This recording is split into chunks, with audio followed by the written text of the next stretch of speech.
We might be a small island, but we've got a big history that's still full of mysteries.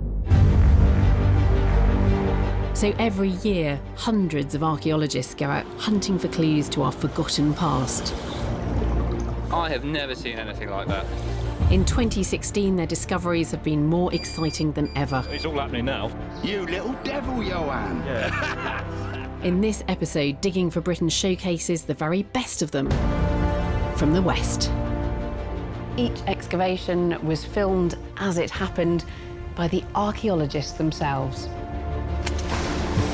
Their dig diaries mean that we can be there for every exciting moment of discovery. Cracking little find. Superb. And now the archaeologists are bringing their finds from pottery to metalwork to human remains into our lab so that we can get a closer look at them and find out what they tell us about our British ancestors. Welcome to Digging for Britain.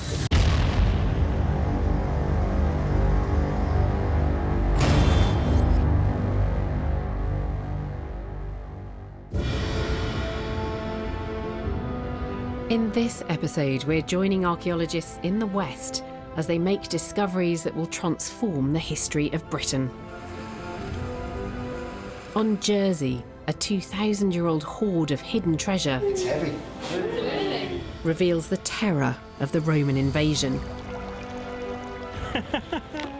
Oh, that is stunningly beautiful. In Tintagel, Cornwall, an incredible Dark Age palace is uncovered at the mythical home of King Arthur. See, I'm starting to go on flights of fancy now, and to me, this is where King Arthur lived. And on Salisbury Plain, a lost map unearths hidden trenches that revolutionise our view of the First World War. This is as if the British have captured the German trenches and then they have to dig in facing German counterattack from up the hill. To put these revelations in context, I've come to Bristol Museum. And I've been given privileged behind-the-scenes access to see some of the archaeological treasures rarely seen by the public. But our first dig diary takes us 40 miles away to Stonehenge.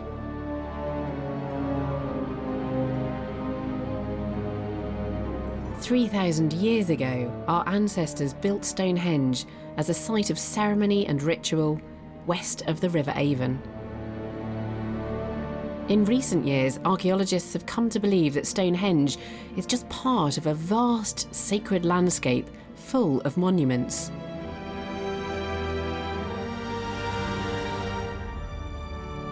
But so far, their discoveries have mainly been to the west of the Avon.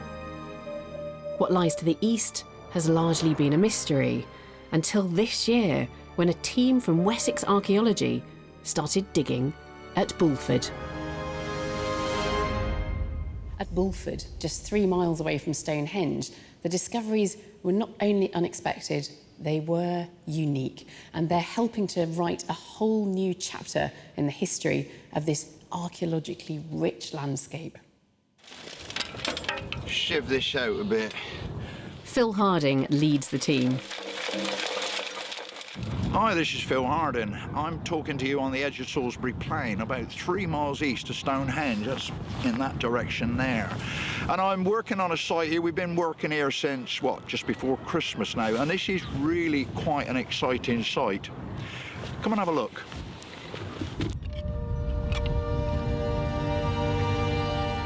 The team has uncovered something never seen in Britain before. A double henge. 2 circular banks and ditches. So what we found are 2 previously unknown henge monuments. This is an incredible opportunity to unravel part of the ritual landscape of this part of Wiltshire, most importantly, just down the road from Stonehenge. So what Phil really wants to find out is whether this site was in use at the same time as Stonehenge, and exactly what our Neolithic ancestors were doing here. Ground-penetrating radar reveals a series of pits just outside the double henge. That is amazing. Phil hopes that these will provide the evidence he needs. An axe. Excellent. It's a promising find. That is absolutely gorgeous. With a blade there, just beautifully polished. Neolithic axes were incredibly important tools used for the clearing of trees during the earliest days of farming. Putting one in a pit seems like a huge sacrifice. There would be plenty of use left in this. And to place one of these in the pit, throw away a genuinely useful axe. Why would you do it? As well as dozens of axe heads, mysterious chalk balls are found in the pits. Ah, lovely. Oh, what a gem. These are finds that connect us to our ancestors, and for Phil, it's precious evidence of what they were doing here. I'm sure they must have been maybe lucky mementos, maybe superstitious, maybe totemic items, some sort of votive offering to the gods, and maybe it brought them good luck. In 1 week, 40 pits are excavated, and what's found in each one is remarkably similar. This is an incredible collection of material. It's as though people have got a checklist and they're placing objects into the pit.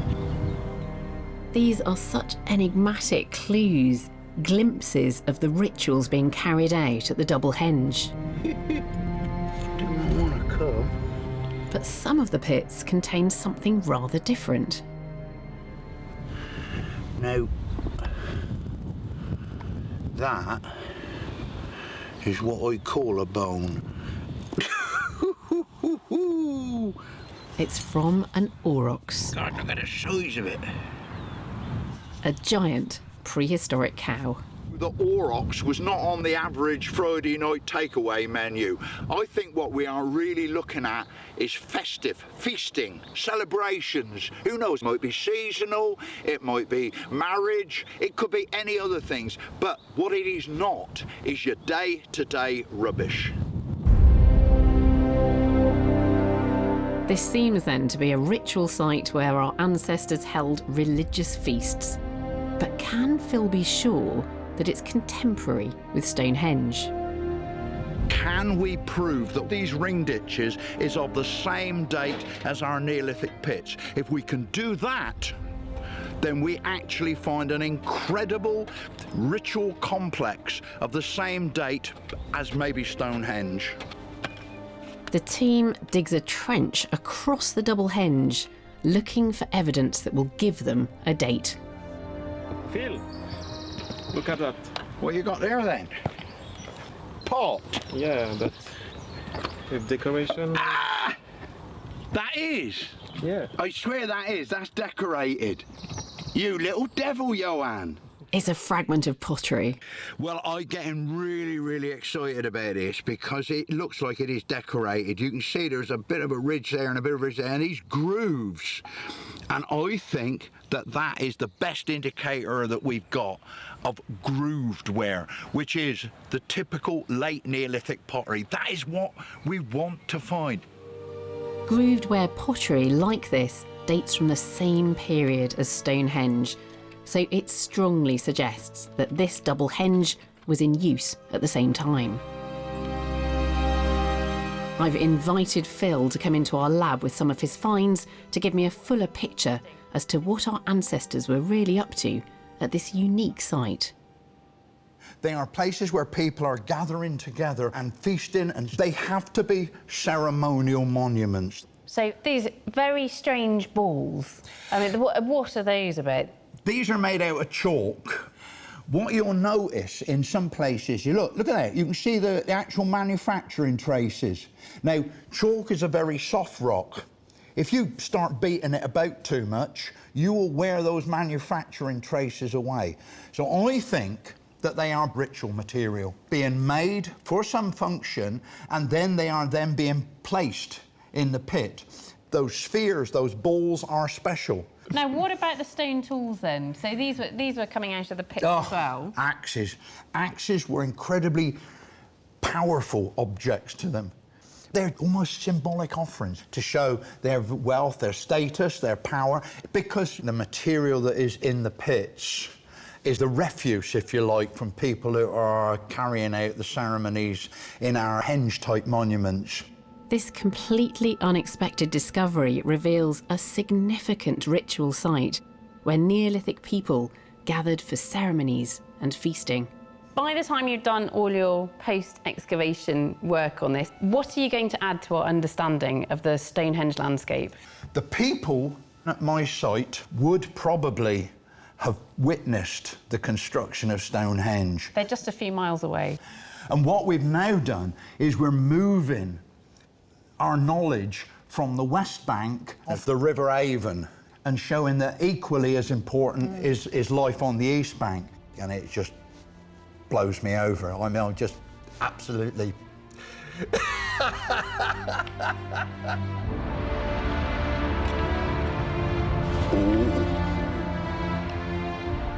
Britain's first double henge is a massive discovery that over the next few years could fundamentally change our understanding of how our ancestors 4,500 years ago used the Stonehenge landscape.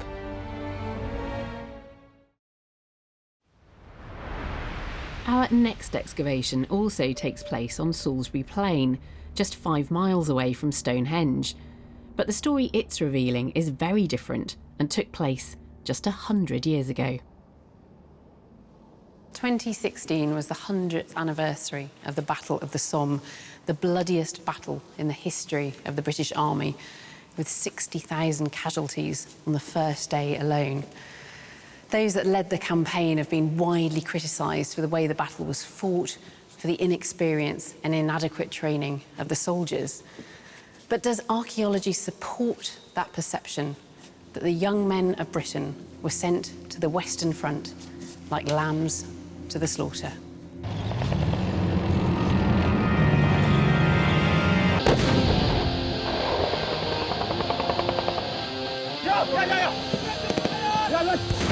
Salisbury Plain. Covering an area the size of the Isle of Wight, for over 100 years it's been the site of Britain's largest military training ground.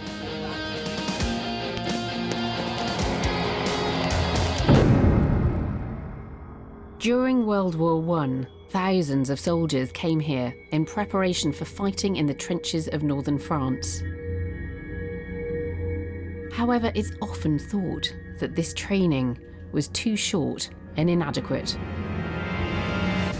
Incredibly, a map has been uncovered in the National Archive that might change this perception once and for all. It suggests that the army was at least planning to recreate German trenches of the Western Front in these fields, so our soldiers could rehearse attacks on them. But were those trenches ever actually dug and used for training?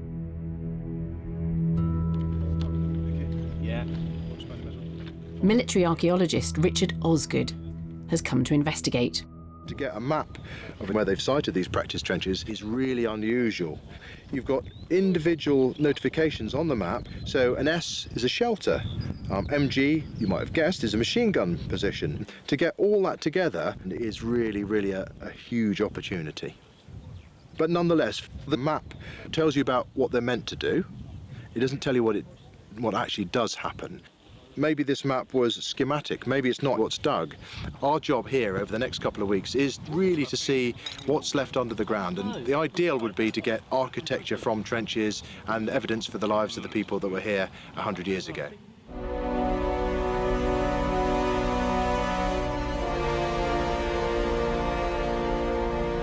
Trench warfare dominated World War I. With the invention of new powerful weapons such as massed artillery bombardments and rapid-firing machine guns, soldiers were forced to dig trenches to hide in for protection. Soldiers could live in these trenches for weeks at a time before being ordered to go over the top and charge at the enemy. If Richard can prove that extensive German trench fortifications were recreated on Salisbury Plain, it's proof that the soldiers sent here received comprehensive training in attacking German positions, dispelling the notion that they were ill-prepared. On the first day of the dig, Richard's team starts to look for evidence of one of the German frontline trenches marked on the map. We're looking for a machine gun position. It's marked, helpfully, MG on the map. Already we're finding lots and lots of traces of the architecture of the trench, and this is just stripping the topsoil off. Richard finds a post from which barbed wire would have been hung, cleverly designed so it could be put into the ground without making a noise. If you're putting a barbed wire fence into no man's land, you're hitting it with a hammer, it's making a big noise, and snipers soon are attracted to that. The way they work out how to deal with that is to put these things in, and this will have a sort of a corkscrew at the bottom, and to put it into the ground you put a stick through this eyelet and then you wind it down into the ground.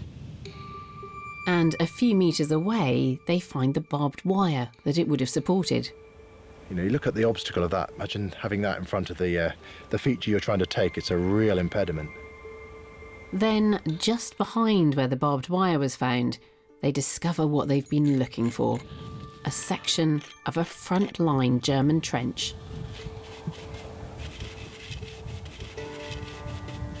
So we're on the German frontline trenches, and we were hoping to find the firing positions. Do you think we've got any evidence of that, Rich?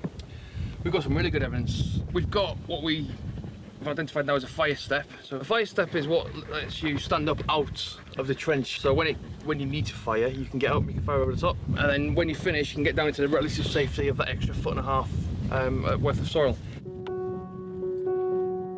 This is clear evidence that the soldiers were training to capture authentically recreated frontline German trenches. But were the fortifications marked on the map behind the front line also built? If they were, it would prove that the soldiers were training not only to attack the front line, but also to fight right through to the rear.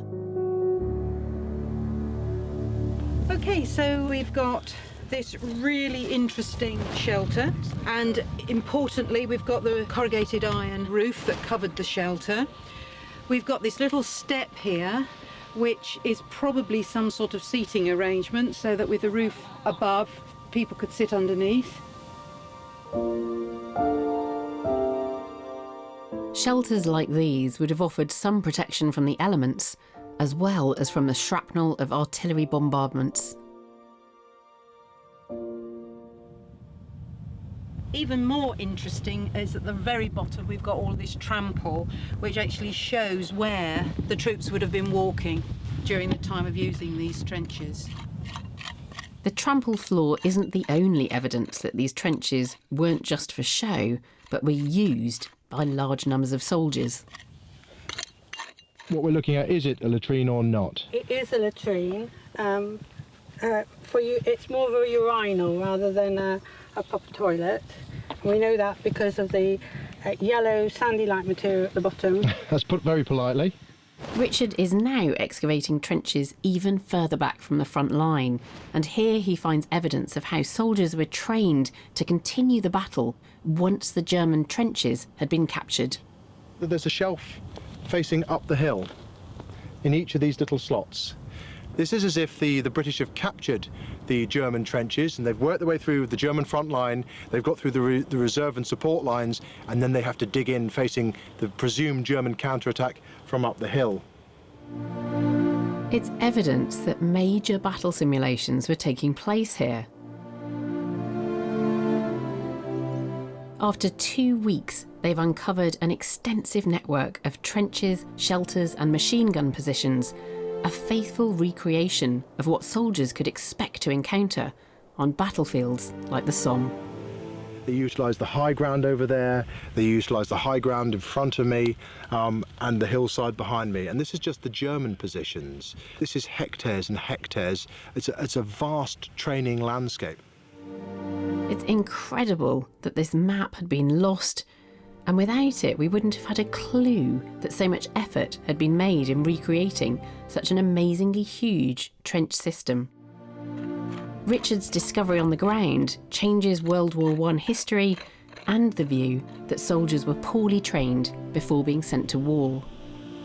People that are training through this in 1915 are getting as good an experience as they possibly can. This is the example of generals really trying their very best to give the training required for what's going to happen in 1916, getting away from the idea of these chaps just walking around the parade square with broom handles and then being sent to imminent death on the Battle of the Somme. Even practicing on Salisbury Plain, trench warfare must have been miserable. So what can archaeology tell us about the men who trained here? Richard has come into the lab to tell me.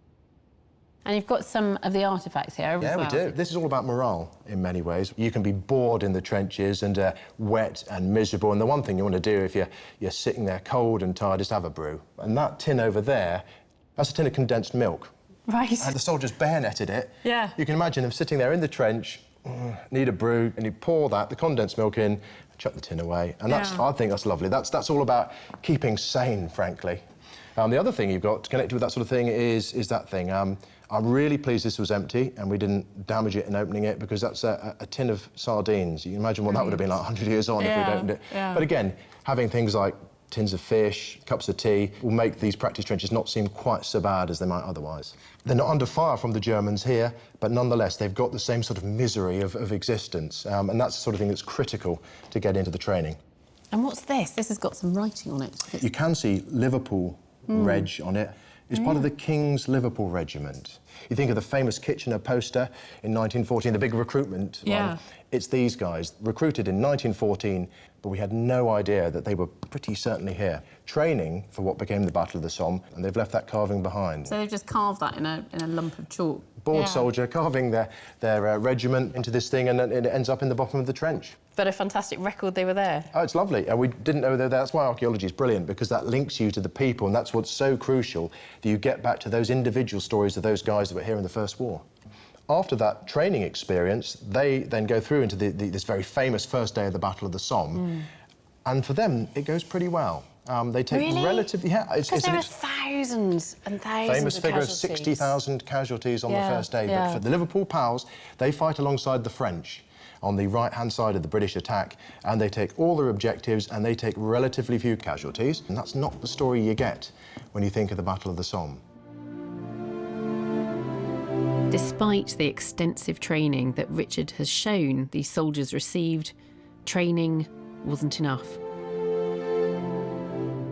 Just a few weeks after their success on the first day of the Somme, the 4,000 eager young volunteers of the Liverpool Pals had received over 1,000 casualties. A shocking 1 in 4.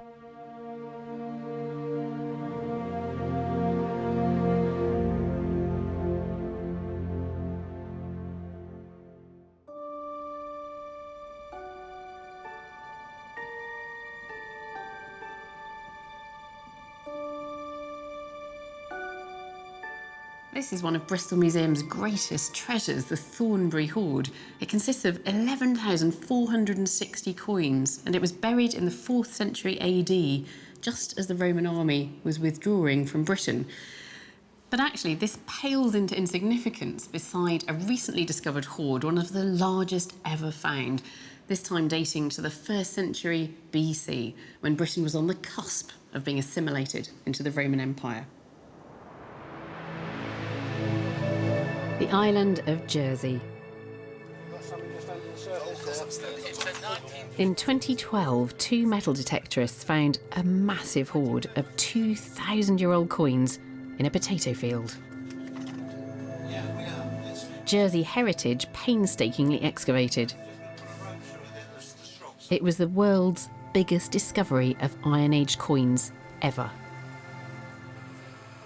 The archaeologists wanted to find out what treasures lay inside and what it tells us about the British Isles at a time when the Romans were advancing towards our shores. The hoard was taken to the local museum, where conservator Neil Mara and his team began the painstaking task of clearing off the mud. There were an extraordinary 70,000 coins.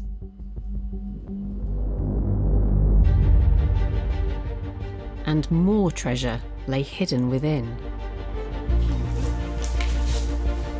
Unusual coloured beads. Rather lovely. And gold and silver bracelets.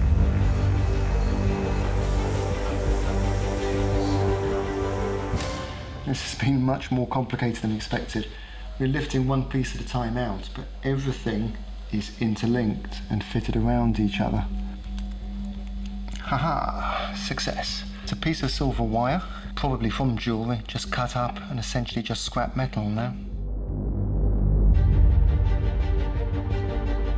Who would have cut up this precious metal, and why was it all hidden? As they dig deeper into the hoard looking for clues, they uncover its greatest treasure. It's heavy. It's heavy. An amazing collection of thick golden torques, ornate neck rings. Only the most important people in Iron Age society would have worn neck rings of this thickness and weight.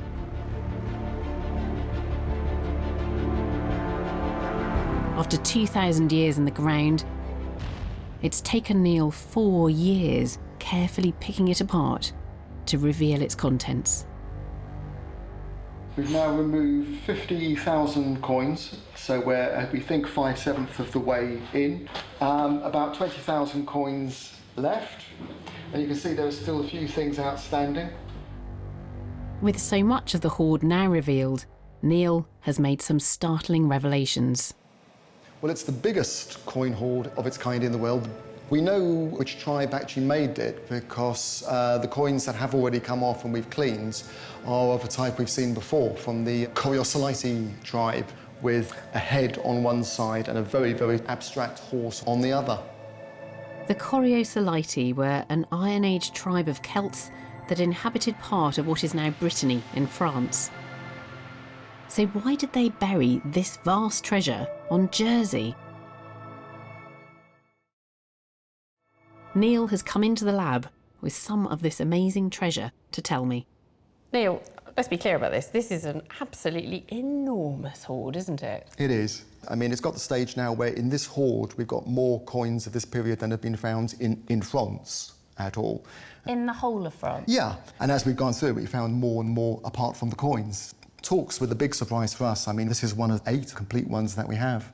Can I pick that up? Yeah, please do. So this is a gold Iron Age neck ring. Yeah. How do you get it onto your neck? They come in 2 halves, so you'd literally give it like a twist like that and then pull apart. And the pattern is peculiar because it's not facing the observer, No, it's kind of facing the wearer. It would be inside by your throat, yes. Yeah, that's beautiful. What about the coins themselves? Do they give us a clue as to the date? I mean, literally 99.5% of the coins in this hoard dates are around sort of 62 BC or before. They're dated. Lovely. Look at that. So They're beautiful faces, wonderful aren't little they? face on that side. We know that those were all made in the run-up to the invasion by Julius Caesar, and so perhaps they knew that Julius Caesar was coming up from the south, defeating, you know, tribe after tribe after tribe, and that they hid their wealth. They actually got it offshore, rowed the thing to Jersey. We seem to be somewhere that was quite hard to reach, quite hard to land, and so perhaps it was somewhere to hide. And dug it, buried it, with the idea, presumably, of coming back for it later, and were perhaps killed. The burial of the Jersey hoard reveals the fear that gripped the Celtic tribes as the Romans advanced towards our shores.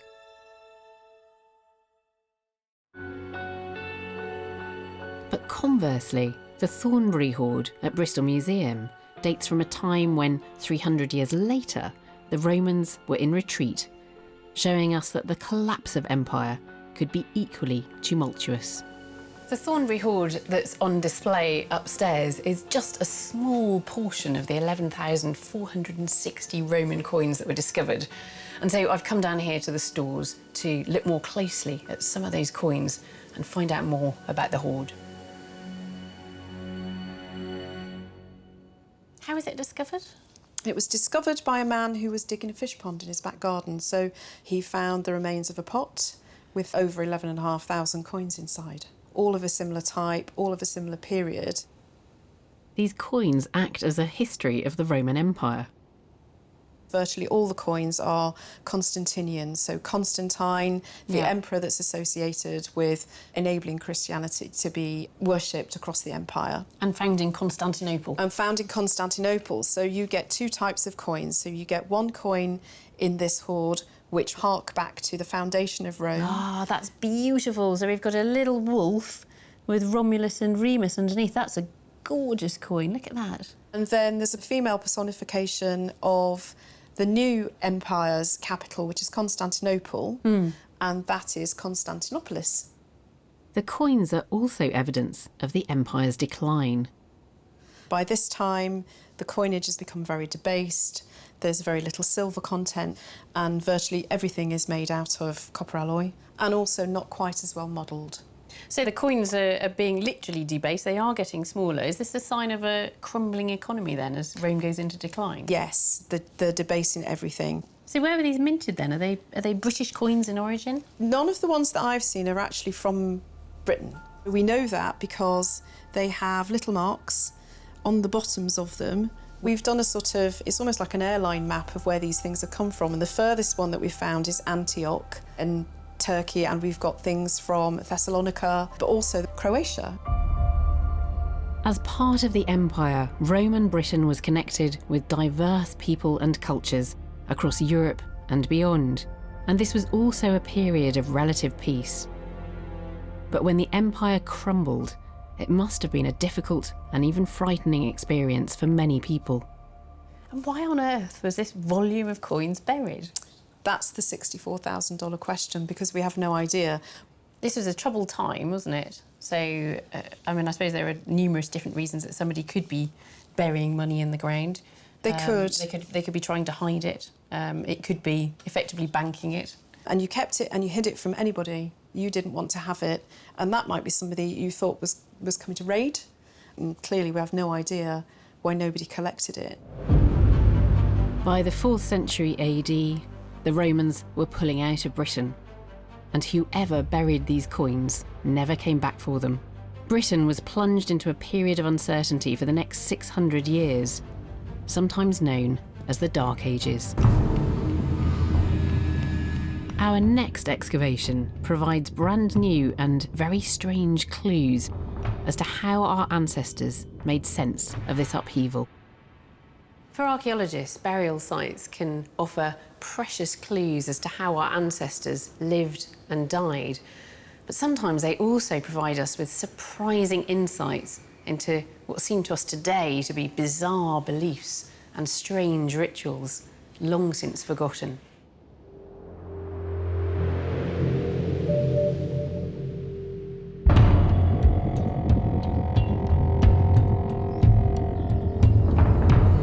Deep in the Wye Valley in Hereford, a team of archaeologists is on their way to investigate an intriguing discovery near a remote cave. Day one, the site is up a very, very steep slope, which is densely wooded. On 3 sides of the site, there are 60-foot high vertical cliffs. And immediately above the site, there is the opening of a small cave. Known locally as Merlin's Cave, in the 1920s an incredible find of prehistoric tools, pottery and bones was made, revealing this to be a sacred burial site for our Neolithic ancestors over 4,500 years ago. But in 2011 a new discovery was made, purely by chance, just below the entrance. I was doing caving with one of my sons, and we decided to try and get into this cave, which is about 15 foot up the cliff face. So I left my son sat on what was a tree throw. While I was scaling the cliff here, he discovered flint scraper, a really lovely flint scraper, and some pieces of pottery and some teeth. Clyde took the finds to the county archaeologist. The pottery was prehistoric, the teeth were human, and the flint was early Neolithic. The county archaeologist Tim Hoard was so intrigued by the finds that he organised a dig to see if he could find whether there was a connection between these new finds and the ones in the cave. What he found was even more exciting.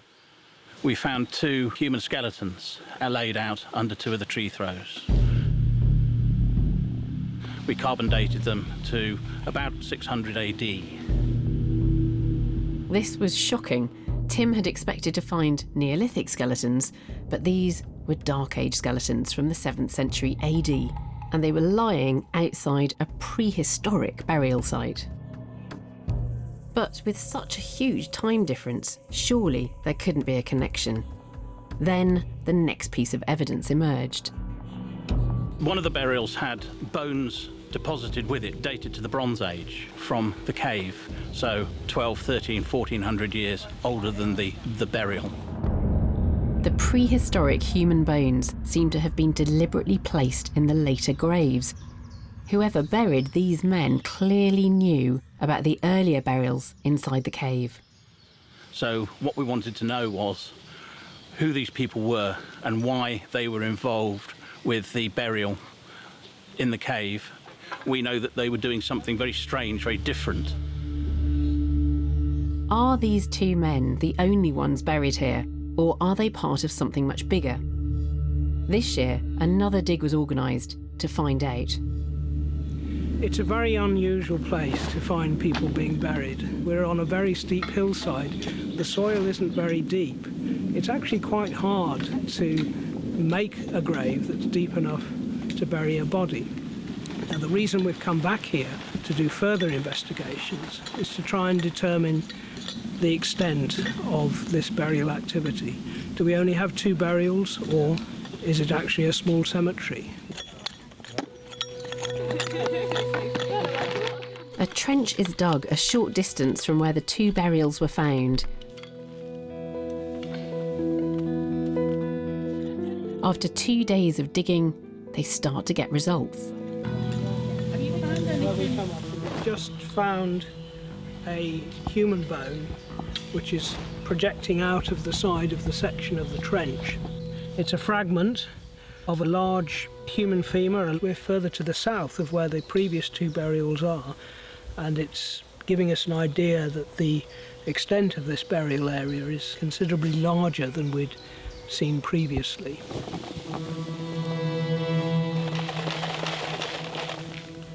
More human remains are uncovered.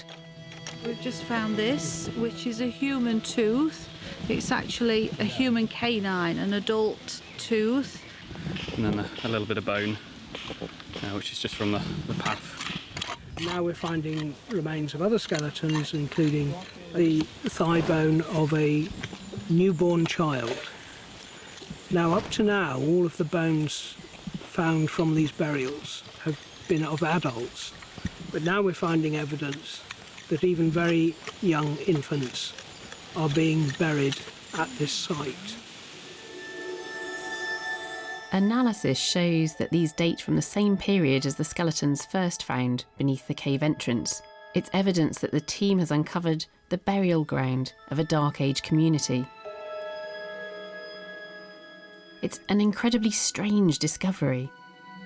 Prehistoric burials inside the cave seem to have been so important to this community 2,000 years later that they chose to be buried close to the cave, even though digging graves on this steep ground must have been incredibly difficult.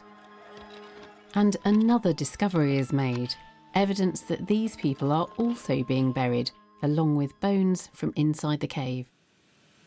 Now, on the top of this bone here, we can see encrustation, and this is in fact tufa or stalagmite, which is only formed inside the caves. This bone has come out of a cave, so this provides a direct link between the cave up there and what's being deposited down here.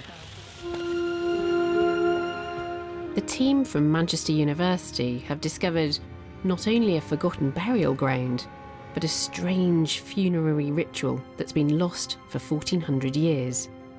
I'm interested to find out what the archaeologists think was going on here. So you've got Dark Age burials outside the cave, and then inside the cave there seems to have been a lot of bone, human and animal bone, from much, much earlier, some period in prehistory. From at least the Neolithic. It's buried with 2 cow bones. So this bit here? Yep. So a bit of cow rib. And then there's the knuckle of a cow leg bone by his head that he was buried with as well. Tim believes there could be a special connection between this particular man and the earlier burials inside the cave. And have you analysed the bones? What are you able to say about this individual? He is certainly well into his 50s, if not in his early 60s when he died. He was a very tall person, or at least he was well over 6 feet. We can see that with him lying out here, can't we? I mean, look at those thigh bones. Yeah. The fact that he is large and robust and lived to a reasonable age would suggest that, if nothing else, he was well fed, which may suggest that he was being looked after. So who do you think he was? I think, just with the fact that he's buried with animal bones that must have come from the cave, that he was actually in charge of looking after the contents of the cave for a period of time. So you're seeing this as a sort of cult centre, then? I think a cult is probably the way to look at it. They're honouring their ancestors, and they're honouring a cave that, as far as they're concerned, has been there for millennia. But at the same time, both burials seem to be laid out in, broadly speaking, a Christian tradition, extended with arms folded over the pelvis. So in that sense, they're following the Christian tradition, but there is this little bit of prehistoric bone as perhaps an indication that, OK, we're going to do this Christian style, but we'll include something from the past to show that we haven't forgotten about that tradition. The Dark Ages were a tumultuous period in British history. Anglo-Saxon tribes were invading, and it was a time of great political and religious change, with the establishment of new kingdoms and pagan ideas vying with Christianity for supremacy. It's highly likely that these weren't Anglo-Saxons. These were actually the native Welsh Britons, if you like, and they're adapting to Christianity as it comes from the south and east and moving up into the west, and they're gradually adapting. Such a strange sight, and I think it really reminds us we don't expect everybody across England and Wales to be doing exactly the same thing at the same time.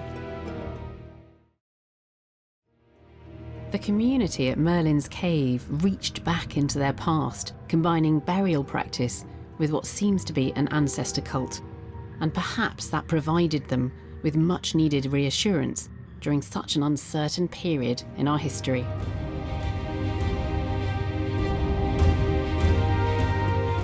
After the Romans left, Dark Age Britain is often thought of as less civilised and more backward, a time when we lost cultural and trading connections, not only with Rome, but with the world at large. But now a striking new discovery in Tintagel, Cornwall, is challenging this view. Tintagel is best known for its connections with the legendary King Arthur, who, according to myth, was conceived there. Well, this year, archaeologists returned to Tintagel, hoping to investigate its rich Dark Age history and disentangle archaeological fact from Arthurian fiction.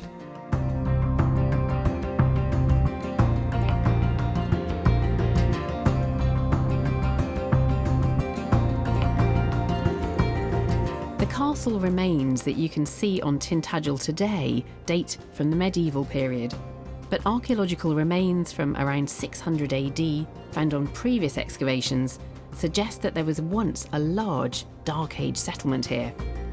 In 2016, archaeologists returned to Tintagel to explore areas of the island that had never been dug before. They wanted to find out what kind of settlement it was, but what they found took them all by surprise.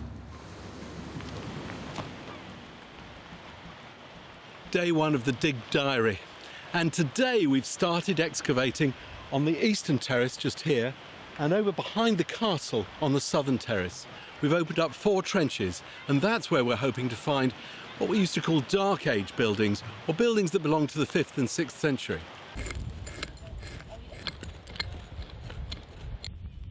The archaeologists from English Heritage and Cornwall Archaeological Unit have barely begun to strip off the turf when they make their first discovery.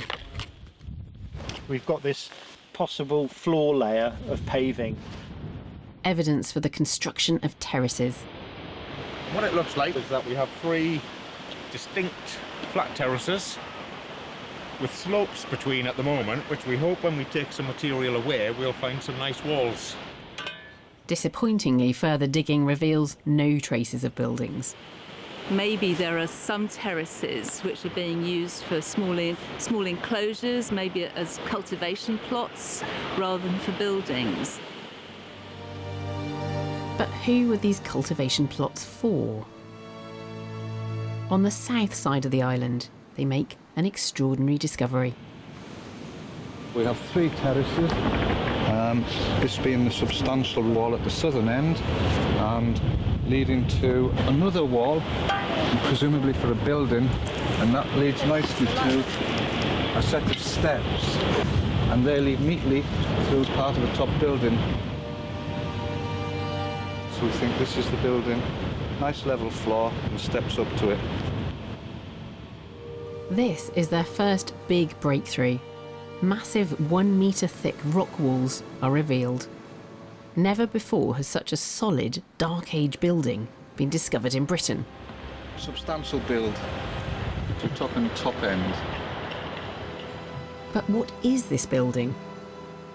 In their search for clues, they find a rubbish pit next to it. We've got an animal jawbone here, so you can see the teeth. Something like a wild boar, perhaps. The remains of boar and other animals may be evidence of a Dark Age feast. I can see. And further surprising finds suggest this was a high-status building. So shallow bowl, nice rim. Put a bit of fruit in or something. Oh, it's beautiful. It looks like Facian, which is from Turkey. So that is a beautiful thing. And Carl Thorpe, the small finds expert, is particularly excited by the discovery of an incredibly rare piece of glass. Thought you like it. Oh, that is stunningly beautiful. Yeah. That is definitely post-Roman glass. It's even a rim, which is fantastic. And judging from the curvature, I think it is of a little cone cup between the 5th and sort of 7th centuries AD. Sort of Merovingian glass, originating in France. Somewhere, yeah. For what? For most likely drinking wine. And that is just, it is always stunningly beautiful. The team was simply not expecting to find this many high-quality foreign goods. The people living here were clearly not only very wealthy, but trading over vast distances. Got a small sherd of what looks to be amphora. That's from the Aegean area, Eastern Mediterranean. Wow. So, fantastic. Yeah.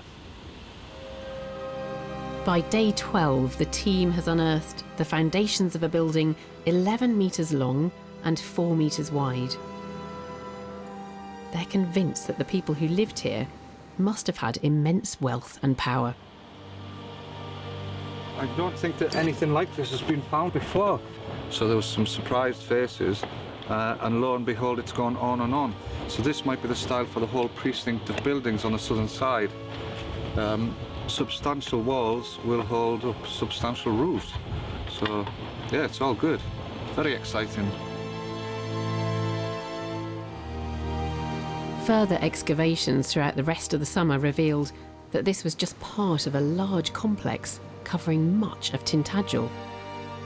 This has astounded the team. They didn't expect to find evidence of such a wealthy and sophisticated community from early Dark Age Britain. So do they really think they've discovered a Dark Age palace? And if so, what was it like to live in it? We can't be certain that it's a royal site, but whatever it was a high-status site because we got so much exotic material. Yeah, so, I mean, we saw some of this material coming out. So tell me about this piece of pottery. Yes, well, this is very, very finely made. It's probably part of a... thin there. Yes, it's probably... It's a fine table dish a complete vessel would be quite large. So you've got this sort of large, expansive, quite shallow bowl, probably for communal feastings. And this is the handle of an amphora sherd, which would have contained wine coming from the Aegean, from Turkey, Marseille, around the coast of Spain, you know, and this is not actually from Tintagel, is it? This is a reconstruction of what one of these amphorae from the Aegean, from Greece, might have looked like. But this would be for carrying wine, probably, but could also be for olive oil. We don't know, but... And the archaeology that you're looking at here, of course, dates to a really interesting time. We're looking at Britain after the collapse of the Roman Empire. We're looking at independent states. Yeah, I mean, Britain does break into lots of little states, like Mercia and Wessex and Kent and places, and Cornwall carries on in its own way. And this may well be a royal centre with connections far afield. See, I'm starting to go on flights of fancy now, and to me, this is the royal apartments of the palace at Tintagel. Yeah. This is where King Arthur lived. Well, it has got that extraordinary association from when Geoffrey of Monmouth writes about the history of the kings of Britain in the 12th century. He says that Arthur was conceived at Tintagel. Yeah. What, did he invent this? Had he pulled it out of various other legends? We really don't know. Although they may not have found evidence of King Arthur himself, the team have discovered that Dark Age Tintagel was a prosperous centre of trade and perhaps even a seat of royalty, a bastion against the turmoil that was engulfing Britain at this time.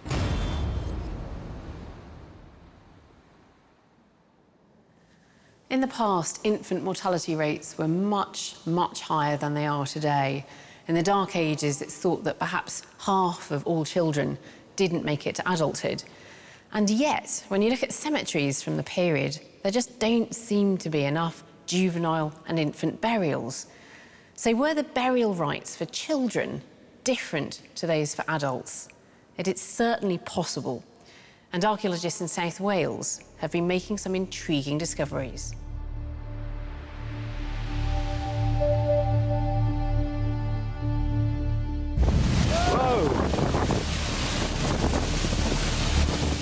In the winter of 2014, record storms battered South Wales. They were so ferocious that they eroded the Pembrokeshire coastline. And human bones started to appear as the sand dunes were stripped back, revealing an ancient cemetery.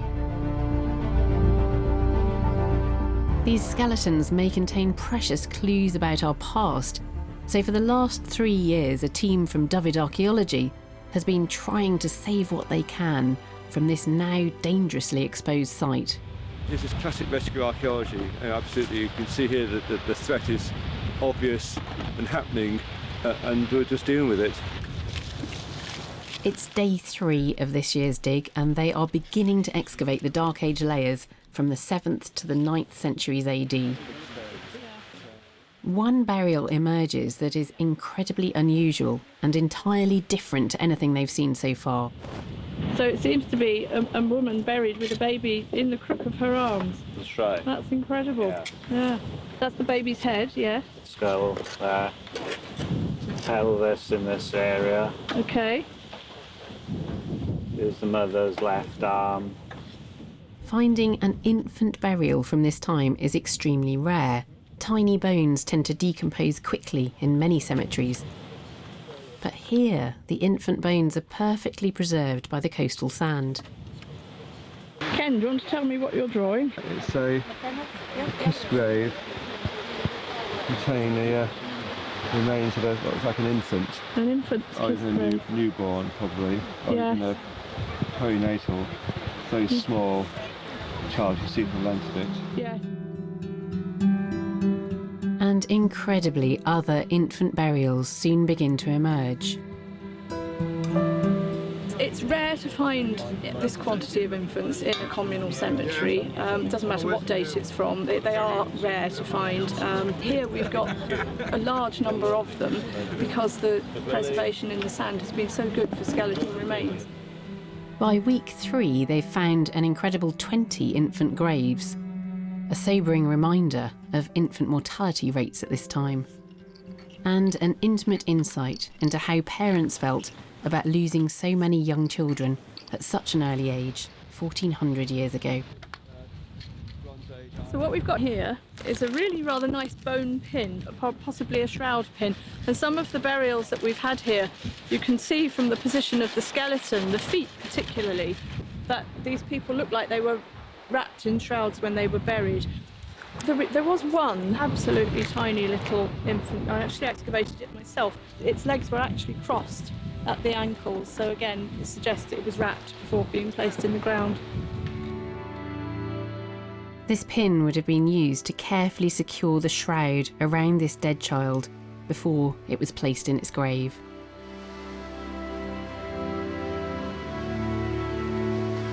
And out of the sand comes an intriguing series of finds. This is one of a number of areas where we've had white quartz pebbles across the site, but they've been the graves of infants, so the pebbles have been really carefully placed. We had one with over 100 pebbles on the top of it, densely packed, and obviously a lot of care invested in the grave of the baby inside. So what did these quartz pebbles signify?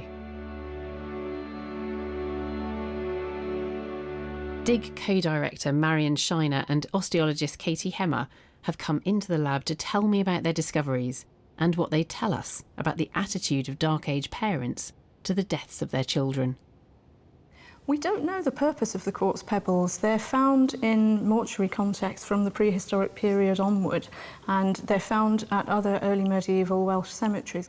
There's a passage in the Bible, in Revelation, which talks about the person who has found Christ being given a white stone, and in that a new name. There is evidence that in the later medieval period, each mourner at a funeral brought a stone or took a stone and put it on top of the grave, but you know, there must have been over 130 people at the funeral of that child, if that's what this is signifying, and they are only on the children's graves. And they're burying very, very tiny children, well, infants. Yes, it's the thing that really strikes you about the site is the level of care that a lot of these infants and young children were buried with. Absolutely, I think we have to move away from old notions that people didn't care for their children at this time. They are investing the same amount of effort, if not more, into the burials of the really youngest members of this population. Discoveries like this show how archaeology can change the story of Britain. From revealing lost religious practices of the Dark Ages and turning on its head our view about how prepared our soldiers were when sent to fight on the Western Front, to the unique discovery on Salisbury Plain that shows the ritual landscape of Stonehenge was bigger than we'd ever imagined. Our ancestors made the country we live in today. And through archaeology, we've been able to reach back through the centuries and touch their lives.